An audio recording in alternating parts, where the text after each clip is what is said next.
क्या था homework? Tell me before. Yes, yes, means that was numerical.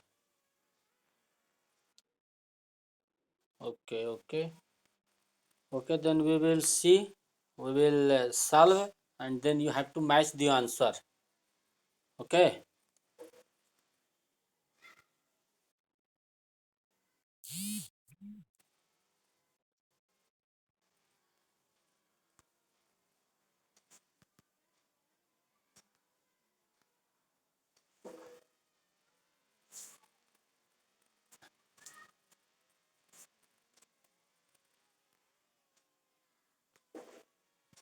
Okay. Can anyone simply dictate the question? Simply in short, you can tell only with some its value given. You can discuss that only. Yes.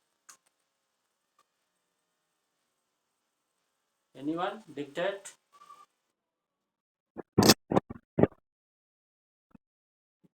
Okay.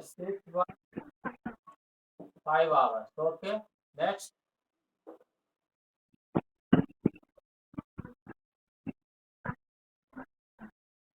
6 hours.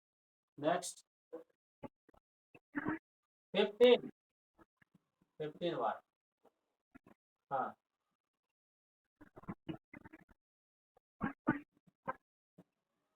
Huh. Okay. Next. Any more?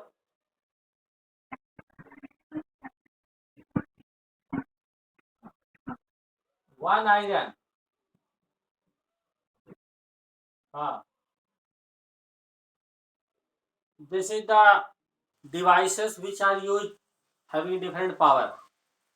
And the rate of electricity is rupees 5 per unit. And we have to find the bill for of June is equal to what? This is the question, na? So okay, I think you all have solved. I will just solve in short and you will check whether your answer is correct or not. Okay. So just see. We had used different criteria. Condition energy consumption E is equal to P into T.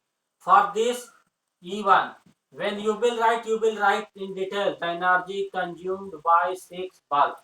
But I am directly writing 6 into 100 by 1000 kilowatt into 5 hour.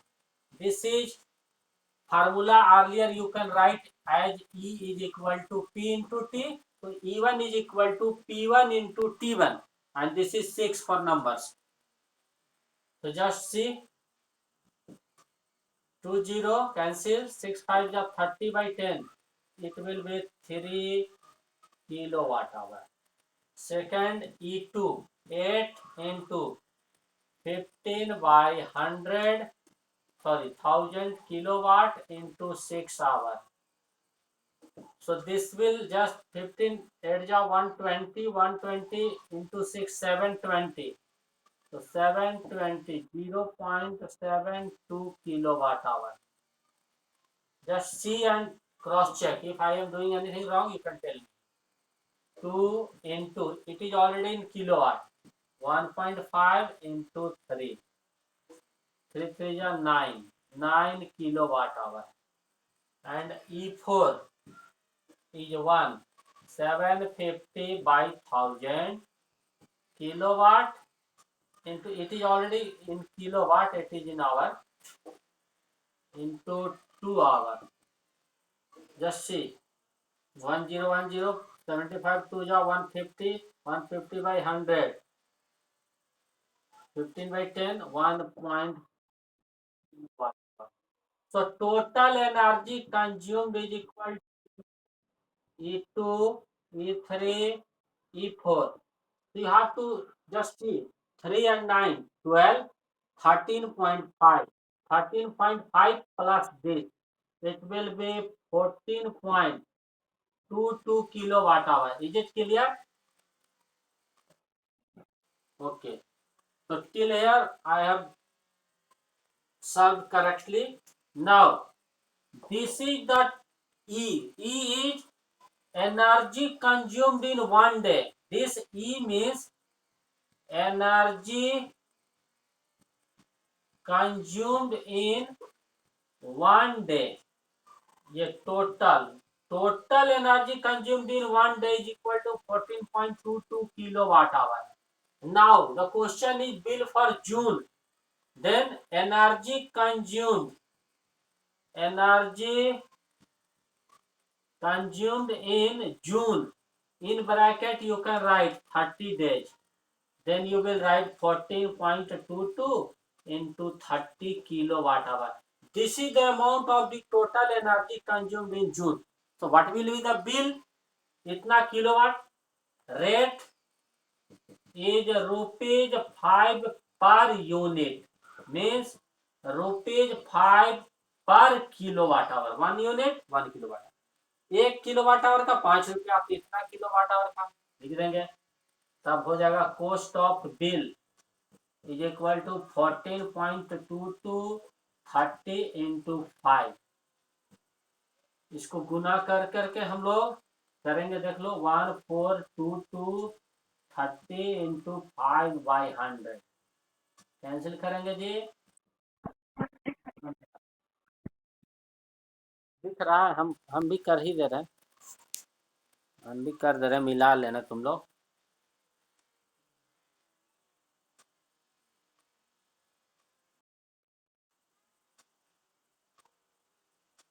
इतना आया है 21 हाँ चलो.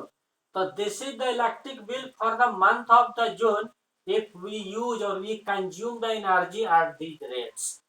तो इस तरह से सारे लोग अपना देख लो. कभी भी क्वेश्चन हो किसी तरह का, you can go in detail, you can have discussion, you can simply solve. So you need to know yourself that yes sir I can solve. Just do. I will move fast. I will solve some more numericals today. We have already completed our whole book, whole syllabus, even which is not in our syllabus. Sound chapter already we have discussed. Note copies are already ready. I will check after 1 or 2 days, or it may be in next week, because today we will discuss the blueprint questions and the exercise of the NCERT, and then we will see how many of you have prepared note copy.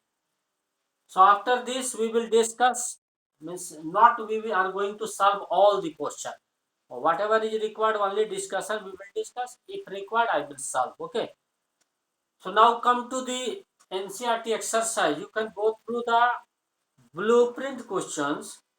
That is a very simple question, so you need to solve some of the blueprints. After that you should move forward with the exercise, because as per the syllabus the NCERT has been authorized to us by CBSE. So our target is to solve all the questions given in NCERT book. So one by one we will discuss some theoretical as well as numerical. Both questions have been given in NCERT.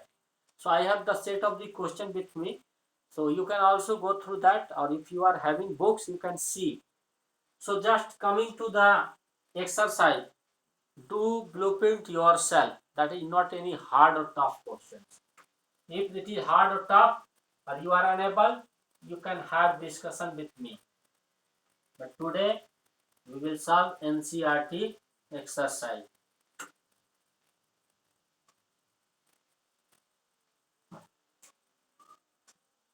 Work and energy.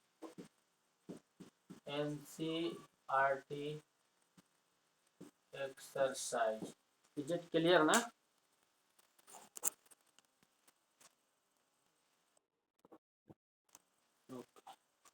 So just see question number 1.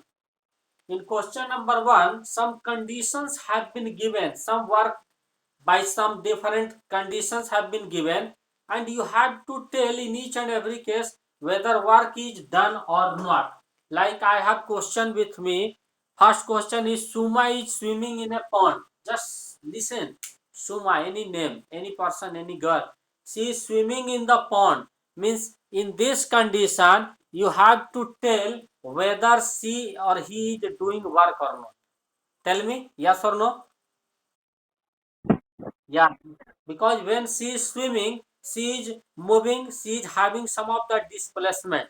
So that's why we can say only you need to write yes or no. If you are asked why, then you can explain. Second question I have seen, a donkey is carrying load on its back. A donkey horse is carrying load on its back and it is moving. Is the work done or not?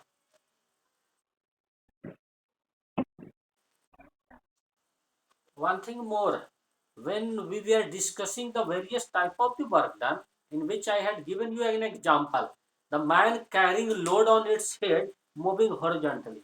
So the donkey is moving in this way and it is having a load on its back. So see the condition, this is the displacement and this is the force. So between the 90-degree angle is being formed. So this is the case of zero work done. This is the case. Okay, okay, muscle is working, but we are going to explain according to the condition. If one question have been given in your NCERT book, a person is unable to push the huge rock. Suppose करो जी आधे घंटे से इस दीवार को हम धक्का दे करके घिसकाने के चक्कर में है, but the wall is not moving. Am I working? Of course, no sir, no displacement. But still I am getting tired. थक गए हम, आधा घंटा से हम कोशिश कर रहे हैं. Our muscles are working. Physics का वर्क और मसल का वर्क अंतर है, पढ़ाए थे शुरू में कि according to physics you have to explain whether work is done और not. But if I am getting tired, then how sir, if you have not performed any work, how did you get tired? Then I will tell yes, work done is zero because no displacement has taken place, but my muscles are still working. I am standing on my feet, so legs are stretched. That's why I am getting tired due to the working of the muscles are working. But according to physics, no work is done, no any magnitude of the W will come here. So we have to write accordingly. Okay. So now next, a windmill is lifting water from the well. A windmill is lifting water from well. Can you tell me, is it work done or not? Windmill जो बड़े बड़े fan लगा होता है, tower like structure, वो move करते हैं तो विंडमिल वाटर वेल से ऊपर नीचे ऐसे घूमता है, आता है पानी. तो water is being displaced against the gravity. ऊपर आ रहा पानी और ग्रेविटी है नीचे. ध्यान देना, यहाँ अगर हम वर्क डन जीरो बोल दिए, यहाँ पर नेचर हमारा पॉजिटिव और निगेटिव से कोई मतलब नहीं, वर्क हो रहा है कि नहीं. तो yes sir, water is coming out moving against the gravity. You have to write only yes no, but you need to explain. If anyone asks why work is done and which type of work is done, then we will say if zero work done, no explanation. If work is done, either it is positive or negative, you need to tell, you need to know, so that you can explain. तो water खींच रहे हैं जी पानी against the gravity, gravitational force is acting downward and water is lifted upward. So here the work is done against the gravity. So you need to know, or in one line you can also write the windmill lifting water in upward direction. So it is against the gravitational force. So work done is negative. That means work is done. Which type of work is done? Negative work is done. Okay. Next question have been given in your book. A green plant is carrying out photosynthesis. Just see photosynthesis. No movement is required. The plant simply use the water through the roots, CO2 from the surroundings, sunlight from the sun, and some pigments present in the plant. And with the help of that, the process of photosynthesis takes place. So no displacement is there. So work done is zero. Next, an engine is pulling a train. Next one is an engine. So engine is pulling train means displacement is taking place. It means there is some work done. In such type of question, you can explain very easily. but in some of the cases you need to go through the diagram or by writing explanation. One next question is the food grains are getting dried in the sun. घर में छत पे हम लोग क्या गेहूं धोकर पसारा जाता है सुखाने के लिए, कोई डिस्प्लेसमेंट नहीं, work done is zero. Next, a sailboat is moving due to wind energy. हवा चल रही है तो बोट उसके हवा से पाएगा, तो work done is done na. Course, yeah. So it's a very simple question, you all know. So I only want to discuss the questions so that in the various conditions you should be able to identify the nature of the force. Only if you say the work is done, sir, you also need to know, sir, which type of work is done, positive or negative. Okay, some important question. Next question is, an object is thrown at a certain angle to the ground, moves in a curved path and falls back to the ground. The initial and final position of path of object lie on the same horizontal line. What is the work done by the force of gravity on the object? बहुत simple question है जी. अर्थ है हम यहाँ से कोई object फेंके, वो ऐसे कर्व पाथ होकर के फिर इसी आकर ग्राउंड पे गिरा. ये हाँ सेम हॉरिजॉन्टल. तो इसमें डिस्प्लेसमेंट तो जब बात करेंगे तो ये तो डिस्टेंस होगा, हमको डिस्प्लेसमेंट देखना है एस. इस तरह से ग्रेविटी ये तो जीरो वर्क डन हो जाएंगे. सही सही पकड़ लिए तुम लोग. तो इसमें लिखना होगा पर एग्जाम में आंसर अगर आए तो कि the displacement at the A and B point initial and final position lie on horizontal line. So the displacement is A B. एक डायग्राम बना देंगे. But the gravitational force is acting downward, so there is a angle 90 degree between displacement and force, so it is the case of zero work done. Okay. Third is, a battery lights a bulb. Describe the energy conversion or changes involved in this process. एक battery जलता है तो उसमें कौन कौन सा process होता है जी, क्या क्या चेंज होते हैं बताओ, बता दो. हाँ बोलो.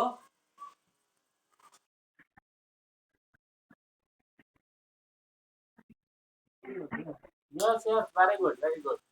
सबसे पहले बैटरी से जब हमारा बल्ब जला तो बैटरी के अंदर में केमिकल एनर्जी होता है, जो केमिकल्स के कारण होते हैं. केमिकल्स एनर्जी, बल्ब जला तो इसका मतलब है कि इलेक्ट्रिक एनर्जी होगा. और जैसे ही बल्ब जला तो तुरंत तुम लोग को लाइट एंड हीट एनर्जी मिल जाएगा. हीट एनर्जी चलेगा. ये this is the energy conversion when the battery glow the bulb. फिर नेक्स्ट क्वेश्चन है, न्यूमेरिकल है. न्यूमेरिकल होगा तो हम लोग सॉल्व करते जाएंगे और देखते जाना तुम लोग, और तुरंत आज ही लग जाओ कि नोट कॉपी में रेडी कर लें. न्यूमेरिकल क्या है, क्वेश्चन है हमारे पास. बोल रहा है क्या, एक certain force acting on 20 kg मास. मास है 20 kg का, इस पर कोई एक सर्टेन फोर्स लग रहा है और इसका वेलोसिटी 5 मीटर से 2 मीटर पर सेकंड कर देता है. इसका वेलोसिटी जो 5 मीटर पर सेकंड था उसको 2 मीटर पर सेकंड कर दिया. ध्यान देना जी, the velocity is decreasing, it means it is retarding force, speed को डाउन कर रहा. तो ये वैल्यू हो गया हमारा यू और ये हो गया फाइनल वेलोसिटी v. तो वैल्यू घट रहा है, स्पीड डाउन हो रहा है, तो रिटार्डिंग फोर्स होगा, निगेटिव फोर्स होगा. तो बोला कि calculate the work done by the force. तो वर्क डन कितना होगा इस फोर्स के द्वारा जिसके कारण वेलोसिटी रिटार्ड किया. तो याद करो हम लोग पढ़े हैं कि W वर्क डन बराबर mgh भी होता है और हाफ mv स्क्वायर भी होता है. हाँ दोनों चलेगा. तो हम लोग एक याद करो पढ़े थे कि change in work done is equal to change in kinetic energy. Half mv square minus half mu. उसका भी समझो, अभी हम बना नहीं रहे. Half mv square minus half mu square, ये होता है चेंज इन काइनेटिक एनर्जी. और शुरू में इनिशियल जीरो था तो हम जीरो किए थे और इसी को बोले थे कि this is equal to the kinetic energy of body, change of velocity के कारण. तो हमारे पास हाफ m कॉमन है, v square minus u square कर लें तो हाफ m20 दिया है, वी स्क्वायर 2 का स्क्वायर 5 का स्क्वायर, देखो ये 10 हो गया, 10 into 4 minus 25 minus 21 minus 210 joule. ध्यान से देखो माइनस 210 जूल माइनस में आया, कारण कि this is retarding force at the velocity is decreasing the force will be negative, तो वर्क डन भी निगेटिव होगा। फोर्स जब निगेटिव है तो वर्क डन भी निगेटिव होगा। इसको बनाने के बहुत तरीके हैं, ऐसा नहीं कि हम बना दिए तो सर यही एक आंसर होगा, और भी तरीके से बना सकते हो। Final kinetic energy initial difference is equal to change in kinetic energy equal to work done, निकाल लो। Any doubt, any problem, anyone, any can ask. आगे बढ़े, बहुत कुछ है ही नहीं, क्वेश्चन जो अच्छा बहुत बढ़िया है उस पर हम आएंगे, धीरे धीरे स्टेप को जंप किया है, सिंपल क्वेश्चन से स्टार्ट किया जी, और धीरे धीरे अच्छे क्वेश्चन की ओर बढ़ा जो कि बाद में गया, तो हम लोग उसी तरह से हम लोग भी प्रोसीड कर रहे हैं। और हम लोग तो ऐसे ही प्रैक्टिस के दौरान तुम लोग को हम बताए थे बहुत सारा क्वेश्चन टाइम टू टाइम। अगला क्वेश्चन है कि a mass of 10 kg is at a point A on a table, ये एक टेबल है, इस टेबल पर पॉइंट ए पर एक मास है, एम मास, एम दिया है कितना 10 kg। देखो फिगर से कुछ अपना कंसेप्ट लगाना, क्वेश्चन को समझना। It is move to point B, इसको पॉइंट बी पर मूव करा, बी किधर है, इधर है कि इधर है, आगे है क्वेश्चन बोला if the line joining A and B is horizontal, तो हॉरिजॉन्टल है मैंने यहाँ से यहाँ बी पर आया, इसको यहाँ से मूव करा के हम लाए बी पर, हॉरिजॉन्टल है। बोल रहा है कि what is the work done on the object by the gravitational force, और explain your answer. Gravitational force कितना, हाँ yes right, this is displacement and gravitational force, this is gravitational force, both are making angle 90 degree, so this is the case of zero work done। explain जैसे ही दे दिया थोड़ा लिख लो, figure बनाओ, थोड़ा लिख दो। हम फिगर नहीं बनाते हैं तो समझाना पड़ेगा कि एक्चुअली व्हाट इज हैपनिंग, या डायरेक्टली देखो जी ग्रेविटेशनल फोर्स, तो कह सकते हैं कि in this case the angle between force and displacement is 90 degree, so this is a case of zero work done। अब कोई एक्सप्लेनेशन की जरूरत, ठीक है। क्वेश्चन नंबर 6 है, बहुत अच्छा क्वेश्चन है, ये डिस्कस कर चुके हैं, फिर से कर रहे हैं। The potential energy of A freely falling object decreases progressively, does this violet the law of conservation of energy, why?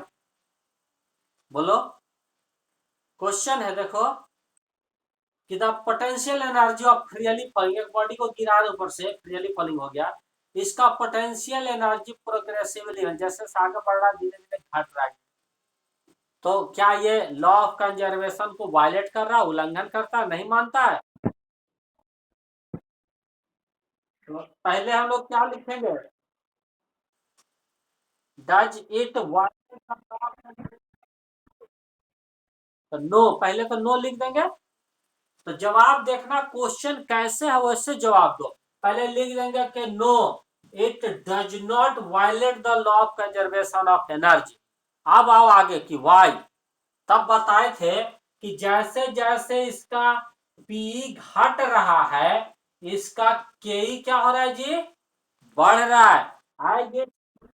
as its p is decreasing its k is increasing at the same rate। ध्यान देना इस word को, के increase कर रहा है same rate पे, that is the total energy remains conserve और कांस्टेंट। ये घट रहा ठीक है, -2 हुआ तो ये +2 न हो गया, ये -10 जूल हुआ, ये +10 जूल हुआ, तो ओवरऑल एनर्जी नहीं चेंज हो रहा, इसलिए it is not violating the law of conservation.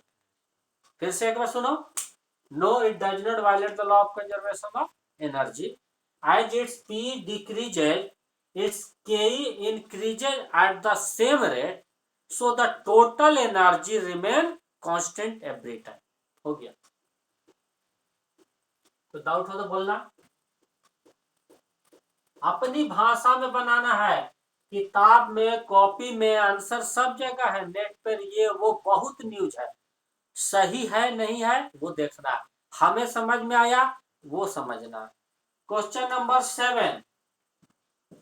7 में है जी कि what are the various energy transformation that occur when you riding a bicycle. Cycle चलाते हो, राइडिंग अ बाइसिकल, तो इसमें एनर्जी कौन कौन सा चेंज होता है, कौन एनर्जी। मस्कुलर इनटू, ओके, और साइकिल। हाँ, सबसे पहले साइकिल को मोशन में लाने के लिए ताकत लगाएंगे अपना बॉडी से, पैर से, जैसे हो। तो मस्कुलर तो हो गया, muscular energy. Muscular energy cycle को चलाएंगे तो मोशन में आएगा। तो देखो जैसे मैकेनिकल बोली ना, तो मैकेनिकल में हम पोटेंशियल काइनेटिक समअप हो जाता है, क्लियर हम कर दें कि मोशन में आया साइकिल से, मसल का पावर लगाए तो काइनेटिक हो गया, ये ज्यादा क्लियर हो, बट मैकेनिकल भी चलेगा। अब और बोलो, और कुछ होगा, बोलो जी।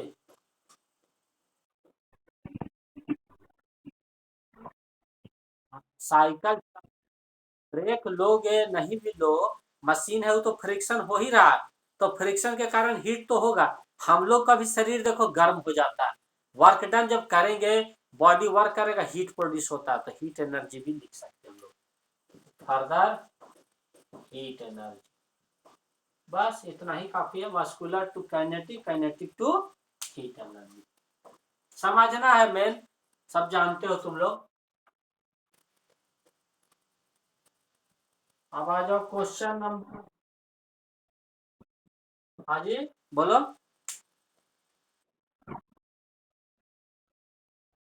हाँ, आगे बढ़ेंगे तो और भी दिखा सकते हैं, लेकिन जनरली हम इतना लिख देंगे ना तो काफी हो जाएगा कि यस सर इतना एनफ है, इतना सब कोई लिख सकता है। थोड़ा हट के और सोचेंगे तो एक आध और कर सकते हैं। अब फ्रिक्शन हो रहा है, साइकिल चल रहा है, तो कहोगे कि आवाज हो रहा है सर, साउंड भी निकल रहा है, कर सकते हैं, साउंड एनर्जी विल दिया। लेकिन वो सब हुआ कि बस एक तरह का, और कोई पूछा तो मेनली जो कि सब कोई कॉमनली बोलेगा वो यही होंगे। ठीक है, तो 7 हो गया। अब आ जाओ क्वेश्चन नंबर 8। 8 में है जी कि does the transfer of energy take place when you push a huge rock with all your might and fail to move it, where is the energy you spend going. देख लो, आ गया कि एक बड़ा सा पत्थर, हम उसको पूरी ताकत से, ऑफ योर ऑल माइट, पूरा ताकत शक्ति लगा के हम हटाना चाह रहे हैं, बट फेल, नहीं हटा पाए, तो क्या हम वर्क करते हैं, ट्रांसफर ऑफ एनर्जी होता है? और वर्क तो नहीं, ट्रांसफर ऑफ एनर्जी होगा, और अगर हुआ तो एनर्जी, वर्क डन नहीं होगा। Very good. तो ट्रांसफर ऑफ एनर्जी होगा जी, बोलो तो, कहाँ जाएगा?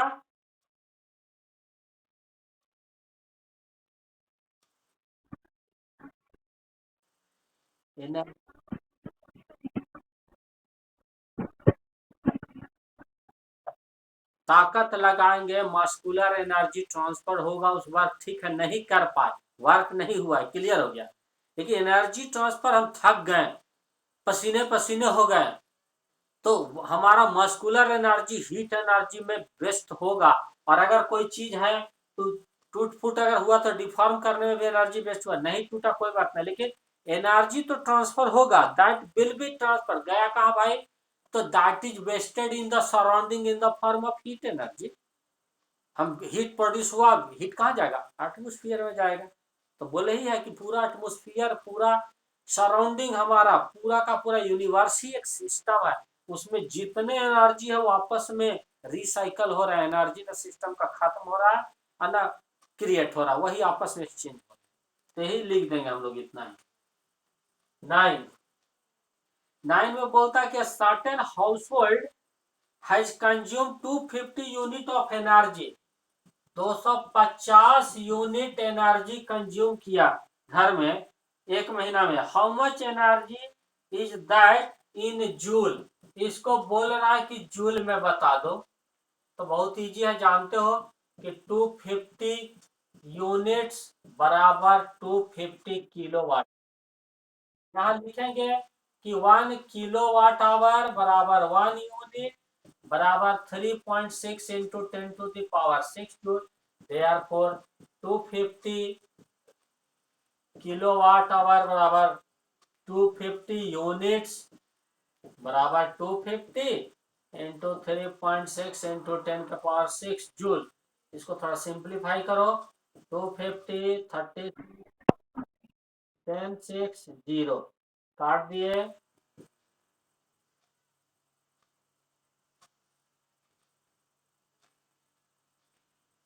910⁶ इंटू यानी 9 इंटू 10⁸ जूल, यही ना होगा जी, देखो।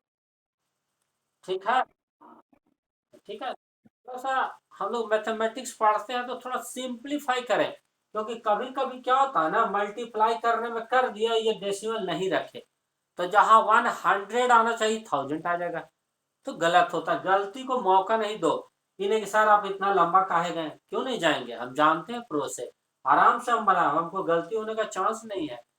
डायरेक्ट गुना करते हो सकता है डेसिमल कम रखते, मिस्टेक होता। तो मैथमेटिक्स हम जानते हैं, हम लोग पढ़े हैं, स्टूडेंट हैं, तो हम लोग यूज करेंगे उस कंसेप्ट को, इसीलिए तो सब साइंस को इजी बनाता है मैथमेटिक्स। आगे बढ़े, क्वेश्चन नंबर नेक्स्ट। तुम लोग को फिर से बोल रहे हैं जी, नोट कॉपी बनाना पहला टारगेट, उसके बाद कुछ ब्लू प्रिंट देख लेना। मान लो सिंपल सिंपल डिफाइन रहे कि डिफाइन वर्क, डिफाइन एनर्जी, तुम सब नहीं करेंगे। कुछ लगे कि हाँ बनाने लायक है सर, अलग बना लो, 2 4 5 भी बना लो ब्लू प्रिंट, सब बना सब बनाओ, उसके बाद ही एक्सरसाइज पे आओगे। क्वेश्चन नंबर 10, बोरा can object of mass 40 kg, one of the best question, देख लो।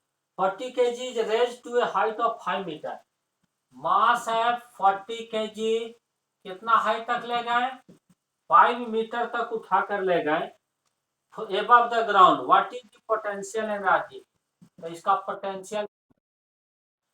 फिर है object is allowed to fall, find kinetic energy when it is half way down, kinetic energy निकालना है जब ये हाफ वे डाउन होगा, मतलब जब हाइट 5 मीटर से घट के 5/2 मीटर हो जाए, तब आधा दूरी पे आ गया, हाफ वे 5 मीटर रखे हैं।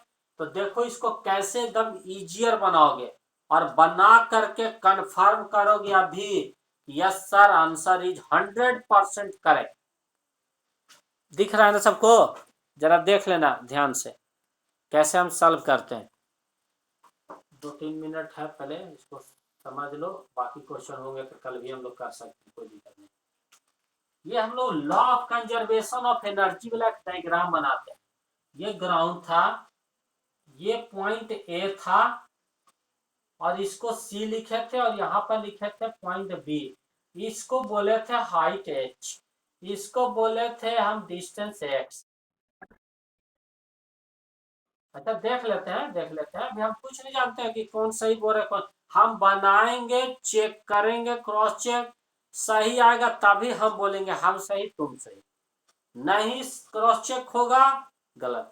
तो हम देखो ये सबको याद है कि कोई बॉडी पोटेंशियल एनर्जी में लॉ ऑफ कंजर्वेशन ए पर है, उसको गिराए, एक्स डिस्टेंस तय करके बी पर आया, तो यहाँ भी एनर्जी टोटल उतना ही होगा, यहाँ भी उतना ही होगा, और यहाँ भी उतना ही होगा, तो इसी से कंफर्म करें। पहले हम ए पर, यहाँ जब है तो बॉडी का पी कितना होगा, तो पी जो था वो टोटल एनर्जी के बराबर था, याद करो। टोटल एनर्जी यहाँ पर कितना है जी, total energy at A T बराबर पी प्लस के, पी था mgh और के था 0, तो टोटल एनर्जी बराबर पोटेंशियल एनर्जी बराबर mgh। m है हमारा 40, g हम 10 ले रहे हैं जी, और h है 5, तो 2000 जूल। ध्यान दो, T बराबर P बराबर 2000 जूल। यहां पर हमको ये P निकल गया 2000 जूल।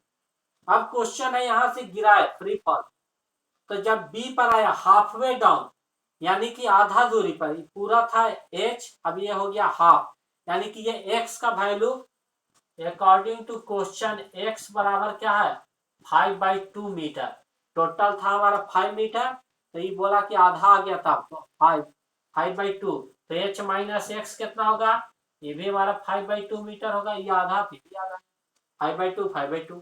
अब इस पॉइंट पर के निकालो, के एट बी बराबर हाफ mv², हाफ mv² था 2gx याद करो, कट गया तो हो गया mgx, m 40, g हम 10 लिए हैं, x है 5/2, कट गया तो आ गया 1000 जूल।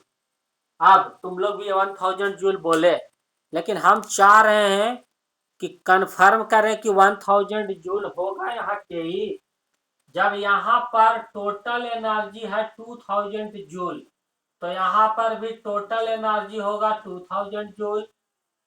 अब इस 2000 जूल में काइनेटिक आया, के आया 1000 जूल, तो पी कितना आना चाहिए, वो भी 1000 आना चाहिए, आ चुका है।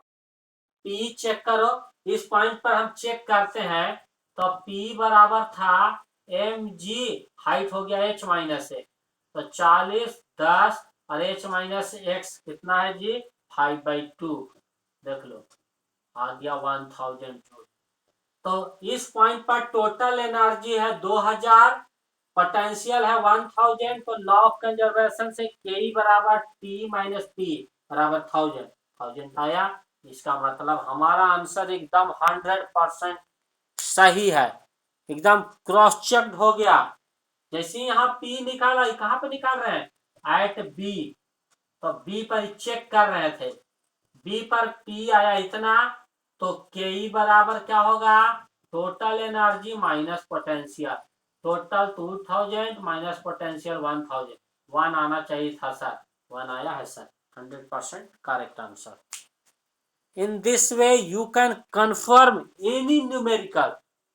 किताब में बनाया सल के नहीं, किताब देखो, कॉपी देखो, नेट देखो, internet, serve yourself in your own language. Okay, I think time is now over. It will disconnect. So we will have our next question next day. Till then, if there is any problem, you may say. Otherwise, I will stop my today's class and we will start tomorrow with the next question.